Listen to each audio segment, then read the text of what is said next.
À présent, l'UEFA Ligue des Champions, les deux premiers demi-finalistes sont connus. Il s'agit de Milan et Real. Un mot, Henri-Joël? Bon, pour le Real, on s'attendait à cette qualification. Hein. Voilà, c'était prévisible. Déjà après la grosse performance au match aller, on voyait mal cette équipe de Chelsea renverser la vapeur du côté de Stamford Bridge, même si on y croyait un tout petit peu comme ça.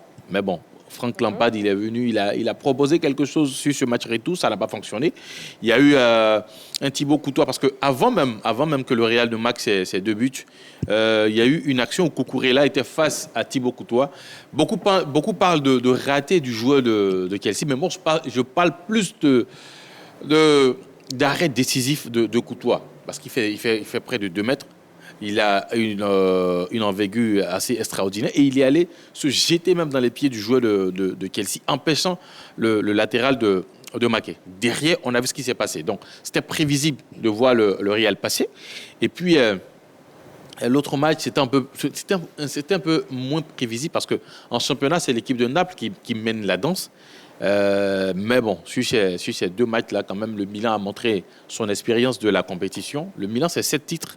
Donc, voilà. D'accord. Martial Gourou, et vous attendez à ces résultats-là, à ces 2 qualifiés-là? Oui, déjà, lors du match aller, sur ce même plateau, nous avons dit que le Real passait. Et puis, bon, lors de la confrontation entre les 2 équipes italiennes, je pense que le Milan avait pris quand même un avantage assez favorable. Donc, naturellement, il a conservé. Donc, je crois que c'est mérité. Moi, je pense qu'en football, comme je le disais tout à l'heure, il faut être prêt au bon moment. Ce Milan qui est en difficulté en championnat, une équipe de Napoli qui est au-dessus du championnat italien et qui brillait en Europe, n'a pas pu se qualifier sur 2 matchs. C'est ça les grandes nations, c'est ça les grandes équipes. Et ce Milan vient de prouver aujourd'hui qu'elle a cette culture de la Coupe d'Europe. Et pour moi, Naples doit comprendre que l'Hirondelle fait pas au printemps. La blessure d'Osimhen les a vraiment tués. Une équipe, c'est un vrai collectif, c'est vrai, mais c'est surtout un tueur, un buteur. Et quand le Napoli n'a pas ce buteur, elle devient une équipe comme toutes les autres. Qu'est-ce qui fait la force de frappe du Real de Madrid, Guy Orlus? Ouais, bon, quand tu regardes le statut de cette équipe du Real Madrid, c'est des joueurs qui se connaissent très bien, qui étaient présents lors de la Ligue des Champions passée, des joueurs qui se connaissent très bien, et aussi un Vinicius qui est au meilleur de sa forme. Depuis l'année passée jusqu'à cette année, il est resté égal à lui-même, provocateur, et il connaît très bien cette équipe de Chelsea. Il fallait le mettre face à un défenseur qui est assez lourd. Je pense que le Real Madrid l'a compris tout de suite. L'expérimenté entraîneur l'a compris, et ça a payé. Ça a payé. Rodrigo sur le côté avec Karim Benzema, un solide, belle complicité. Il a failli dire Wilfried Zaha, Vinicius Junior, Benzema. Je pense que c'était un bon duo. Et puis surtout dans le milieu, on a un Modric qui est on va dire irremplaçable. Ouais. Et Alaba qui a fait le bon choix de retrouver l'équipe du Real Madrid en venant du Bayern. Je pense que depuis déjà 2 saisons, ça va. Le Real est en forme, le Real est imposant.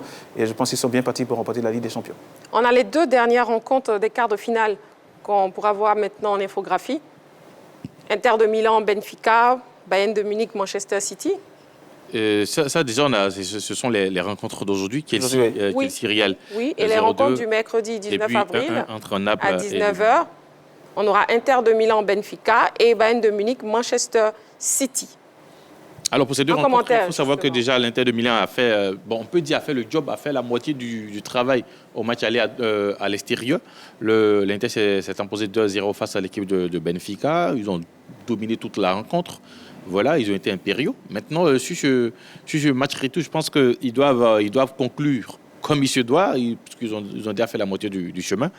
Maintenant, l'autre incertitude, c'est le 2e match. C'est vrai que City gagne largement même au match aller, mais tout le monde se pose la question comment ça va se passer pour cette équipe de City au match retour. Mais on a Sadio Mané qui est de retour. Justement, et l'épisode avec Mané et Sané, moi je pense que ça va plus renforcer les liens du côté du Bayern de Munich. Parce qu'on parle, l'adage qui dit après la pluie, le beau temps, il y a eu la pluie avec la défaite et surtout l'embrouille entre Sané et Mané. Je pense que le beau temps, ça sera peut-être demain. Parce que cette équipe du Bayern est capable de mettre même 3 buts en première période. Parce que aujourd'hui, les joueurs de City n'ont pas je dirais, cette mentalité de la Ligue des Champions. On a vu comment ils se sont fait éliminer l'année passée par le Real. C'est-à-dire, après un petit but du Real Madrid, même l'entraîneur Guardiola a communiqué, je dirais, sa panique à ses joueurs et on a vu ce qui s'est passé. Donc, il va falloir faire très, très attention pour cette équipe de City demain face au Bayern de Munich. S'ils réussissent à marquer peut-être les 2 premiers buts, dans la rencontre, ça peut tuer carrément l'enjeu.